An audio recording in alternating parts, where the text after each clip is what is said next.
St Cubert. The sausages were nasty. So come and join the rest of them and get yourself a pasty. Oh, that's it. Proper job, I say. I thought it was saints and sinners. Oh well, sure that we will find a way whilst we have our dinners. Sand. What? Sand, not sinners. Oh, that's it. Proper job, I say. It's now called Saints and Sound. But I'm sure that we will find a way. Oh, this pasty's really grand. Oh, that's clever. Was it improvisation? No, the writer doesn't know how to use words, so he put in an impromptu speech just to cover his mistake. Well, is it sorted now? I'd like to know. What's my part in this tale? I'm quite the actress. I'll have a go. My interpretations never fail. That is right. She's the very one for playing the main part. Interpretations are not put upon. She plays it from the heart. There are others who may want to roll. You're just breaking lumps. From the heart, you're having this on. All comes from her stomach. That's it. I thought it through to even out the casting. Nails in a hat. That's what we'll do. And the decision shall be lasting. They chose the tales that they would tell. Each village chose their saint. And in October, so it fell, in a village seen as quaint, the actors prepared to do their best to fulfill their holy mission. On Cubert, they finally should invest the liturgical tradition. Ladies and gentlemen, the patron saint of Carantoc, we give you St Carantoc's tale.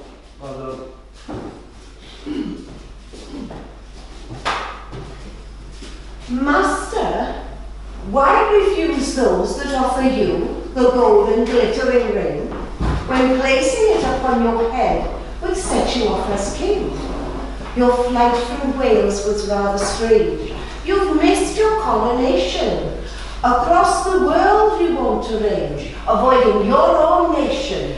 It is not my mission to rule over men. I am more concerned with souls than I am with glory.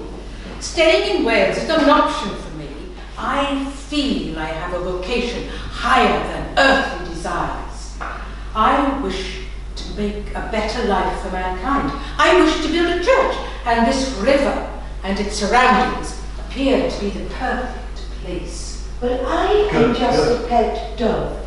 But Sat the rest there, so I thought that was. yeah, sorry. Yeah. I am just a pet dog, but it seems to me your reasoning is lacking. You have a task. You are not free. As king, you should get cracking.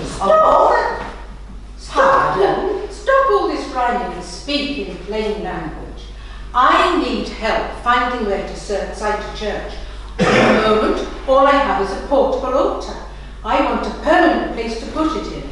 And pigeon laureate. Are you going to help me, or are you going to continue in your bid to become pigeon laureate? Well, very well. But there was an Eisteddfod in Llangollen I was practicing for. I was hoping to be the first Welsh dove to become a bard. Anyway, my first language is Welsh, so you can't blame me for speaking pidgin English. Church first, bard later. Agreed? Very well. I'll choose it the dove way. And what way is that? Good. You light the fire, put it out. I pick up the ashes, This is where you'd like it. fly off, and drop them, and where they land, you build a church. Seems a bit random. When was the last time a dove fell on your head? Never. See? See what? See how clever we are at finding safe places to nest. If a dove can find a safe place to nest halfway up a cliff, there should be no problem finding a place on the ground for your church. Touché. I learned that in France. Very well. Peck away. So, peck I did, Very good. and carried forth the ashes, dropping them on a hill from where the village could be seen. Carantoc came to the spot and saw that it was good. This is quite good. Quite? What are you now, a critic? Oh, very, very good. Wonderful, marvellous, beyond belief. Thank you, my special friend. Roar! What is it I can do for you? Oh, save us from the dragon! What is it doing? Stealing the things that are most precious to us! It stole my knife given to me by father's hand. Stole my cow, Best in all the pasture. It stole my pig, the one that reminds me of my husband. Stole my husband, the one that reminds me of your pig. Help us, and we'll build your church. Bring me to the east, and I will do all that I can to rid you of this terror. All I need is my portable altar to protect me from this evil. Now, where is my bow? Roar!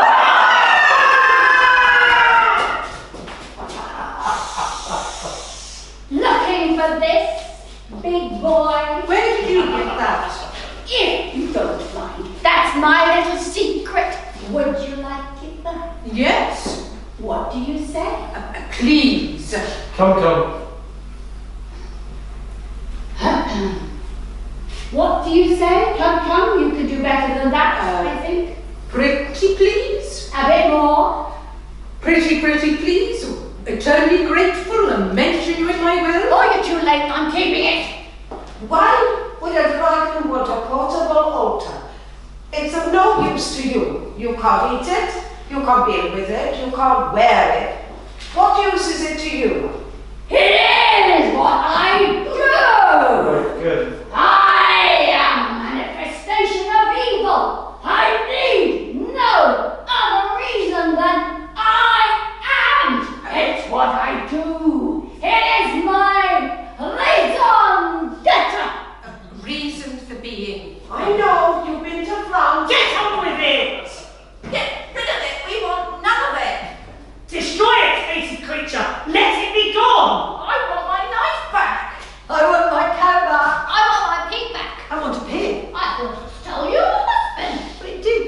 handle for a pig. Yeah, it's not my fault. It's just the way I am. Very good. Keep going. I agree. For God made heaven and earth, and he saw that it was good. Therefore you, dragon, are one of God's creations. You are here to remind us there will always be evil. Then destroy it! Get rid of the evil! No, I think that by getting rid of the warning sign will just make us become unprepared. The story of the dragon will serve to remind us to be always on our guard. And if the story will suffice, then there is no need to get rid of one of God's creations. Dragon, manifestation that you are of evil, will you renounce your ways? What do I get out of it? You get to be light for a change. Life is all about experience, and being light is one you've never had. Why? Yeah, you'll be much happier. You'll be much happier. Us doves are ecstatic. But why, oh saint, would you wish to save me? Because I am a saint. And because I come from Wales and we're very partial to dragons over there. So be it. I will be a symbol of evil. But remember that the next time the evil doesn't come from me, it might come from somewhere else. It might come from you. Good one, Steve. And that is my mission, to guard against evil. And that is why we need to build a church here. Then I will do your bidding. Let it be so. Farewell, saint. Farewell, dove. Look for me when you're aloft, for I will keep watch over you. Farewell. Has it gone yet? Yes. It won't be back. No. Then we'll build you your church. And they were as good as their word. A church existing on the site in Carantoc before the Domesday Book recording in 1086. The present church has features that are Norman dating back to 1224. For us doves, it's one of the best perches in the area. Very We nice. thank you all. Now it's fast. Your tale's well told. Now what is next, dear? Who will it be? May I be so old will aid us in our path. We'll tell of St Piran, a wondrous man who sailed on a grinding stone, landing quite safely at Perranporth and calling it his home. Ladies and gentlemen, we give you St Piran's tale. Now drive this one on. Lots of life.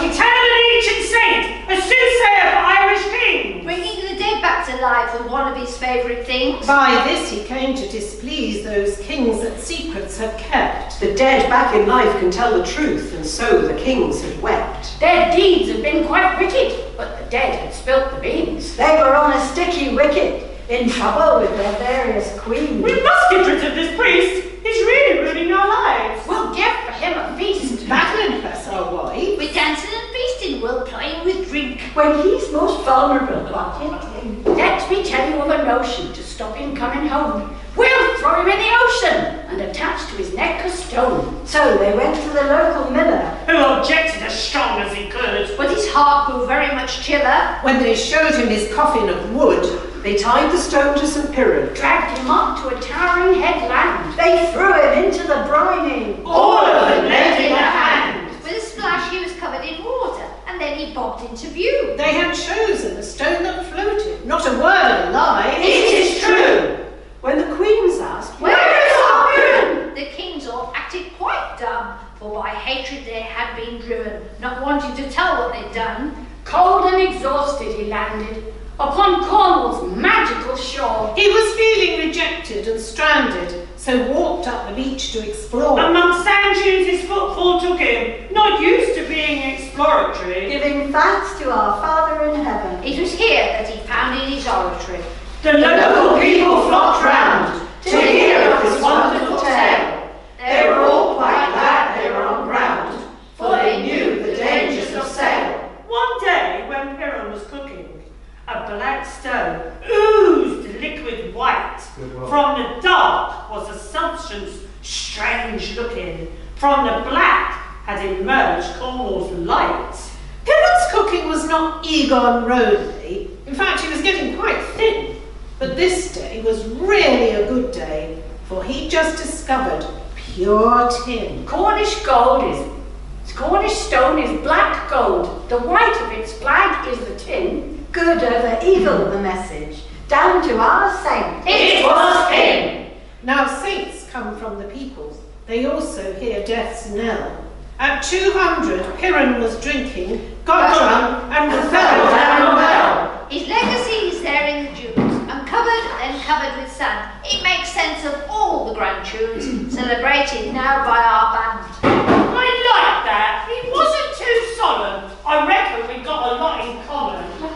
The resemblance is certainly clear, because just like you, he was partial to beer. St Newlyna shall be the next saint. Ladies and gentlemen, we give you the patron saint of St Newlyna's. And Pontifian Brittany, our Celtic cousins. I am the King of Cambria in the northwest of the island of Britain. This should be a joyful time, but all our alarims are turned to cankerdanga by the vain demands of my strumpet daughter.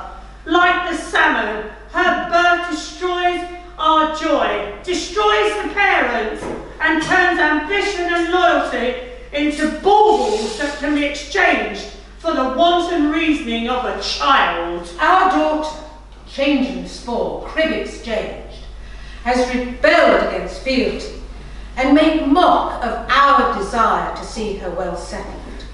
3 times has she rejected the lure of Venus, and 3 times has she o'erthrown the reasonable demands of doting parents. And like the serpent, not knowing her forebear, stops her skin, deflects our desires like with jewel-edged scales. Come hither, ungrateful wretch, and bow before your father, Lord and King. Once more I charge you with compliance, that like the emmet that gives life and service in gratitude for his being, you protect the future of the colony and marry the prince we have chosen for you. And so I will, but did you not at the same time as my Christian name deed to me a prince who would assure against the haughty desires of darkness and protect against enemies seen and unseen? What meanest thou, daughter? A Christian name, my God, my Prince, and have I not from that day forth set my sights on the horizon, better to grasp the true light of faith and to realise the nature of my name, a Christian? Enough! Had we been blessed with one child, then this would have served as the mantis serves her mate, destroying in creation. Yet there is truth in what she says, for who are we to predict the workings of the Lord? What hubris inhabits us? She is our pride, and let not pride cloud our judgment and deny us the chance of following the desires of the Lord. What mean you? Has our daughter ever refused our commands without good reason? No. Has she ever lied to us and, like the ambitious senator, disguised her intentions with sugared words and honey tones? Never. You have remained constant in your wishes, for since your budding days you have known that you would always give yourself to God's service. I say, let her go, for in this way we give blessings to the blessed. Then go, Annie, and find your God, for in your way you do what is best for all the kingdom. But who will marry the prince? Your sister. Yippee! That seemed to go down well. Farewell, my child. Farewell, my heart, and remember, never a lender or a borrower be. Come, dear nurse, you will accompany me on my journey. Oh, full well do I like this travelling, for it is good for the soul and helps you see the wonders of the world in a different light. From these woods the curtains have been raised, and like a new place, brushing its life out of the boards of invention, my lady's plot keeps at a petty place towards the muse that will set her afire. shall lay my head, for we have travelled a year and a day. I grow tired. Well, why don't you lay down here and we will make this glade a nest of sheets, like when you were an acorn lying on the palace floor. I remember nesties, soft as new life held by a cord, and peering into the promise of eternity. Oh, no longer my acorn, but a supple sapling throwing out feelers for the milk of human kindness to thrive on. Oh, what illumination before me shatters! It is the Orient, and yon fair maiden is the solar ray. Bedazzled are my eyes with a beauty that surpasses the painted face of Troy. It outshines the golden barge which oft the Egyptian queen did impress her Roman senator. Oh, my lady, abjure this man and his woven web of flattery, for I can see his prey and snare till pierced by the sting of pride that is taken in Sabine revenge for slights perceived. Oh, dear nurse, let not your heart tremble, for often a brute exterior does cover softness. Kind sir, pray tell me, is this the land of Brittany? It is, fair maid. I watched you land upon our shore and saw you as a messenger from the gods. Oh, that'll be boat you chose. It was a good boat, it got us here. It was a leaf. Oh, come, come, it was more than that. It had a stalk, ergo it was a branch. Be you saint, or be you devil, message thou art. For long have I asked for a wife. Now I have my answer, you will be mine. I have forsworn the company of men and dedicated myself to God. Should you offer me all the treasures of the Indies, it would be to no avail. I have sworn.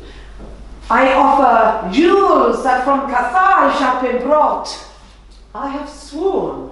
I offer robes of silk and ermine. I have sworn. Then I offer you an early meeting with your chosen God. Oh, My sword shall send thee hence. Touche. oh, my lady! Oh, pick up my head, good nurse, and put it under my arm. Sacre bleu! The head talks like it is no longer attached to the torso. Oh, I shall take you home, my dear, and find a place for you to rest. I suggest the East, in the future, to be known as Newlyna East. Oh, I'm glad it will be in that beautiful valley we saw in Cornwall. There shall I sleep, and sleeping I shall dream and meet my Lord.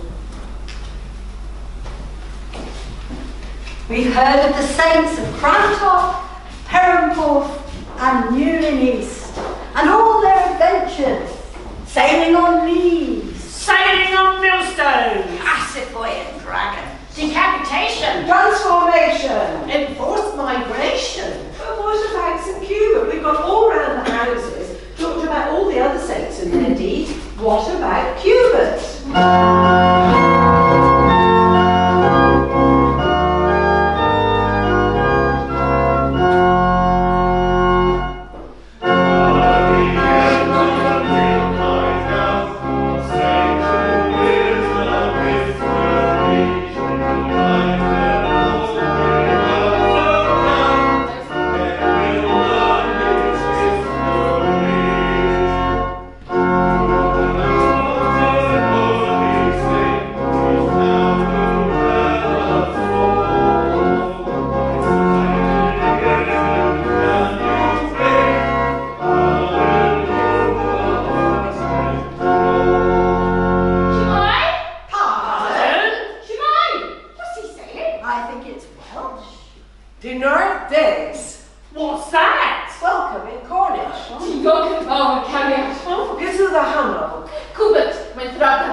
went from Wales and you went over to France and then you came back to Wales and set up a mission there. That's right. That's about it. You're missing the point, however. What point? This point. Oh. My job is to spread the gospel. Some of us spreaders do get drawn up in dramatic deeds, but really, these are best avoided. Saints are from the ordinary people. It's not the magic they do that lasts, although it does bring in some excellent publicity. No, it's not the magic, but it's the good they do and the message they bring. A message that has lasted since the 7th century and will last as long as there are good men and women in the world. What is it? I'll leave it for you to find out. Fly my picture. Farewell? He's not saying goodbye. Oh, what's he saying then? Where's the toilet? Oh, sorry. Oh, it's over there in the next field. Oh, it's been a bit muddy over there, so take care. Diockenbauer. I'll leave you this box. Open it when I am gone. How Pablo. John Geddes. John Star. Here's Jocko. Open the box. Oh, should I? Oh, well, he told you to. Are you sure? Oh, give it to me. Oh, you think you know? I'll do it. What is it? It's the Bible. It's the Word. That's what he brought us. That's what he's remembered for. And that's what has lasted 2,000 years. Well, anyone could have done that. Absolutely, anyone could. All that we have to do is to be good and treat our brothers, our neighbours like our brothers and sisters. St Cubert is one of us.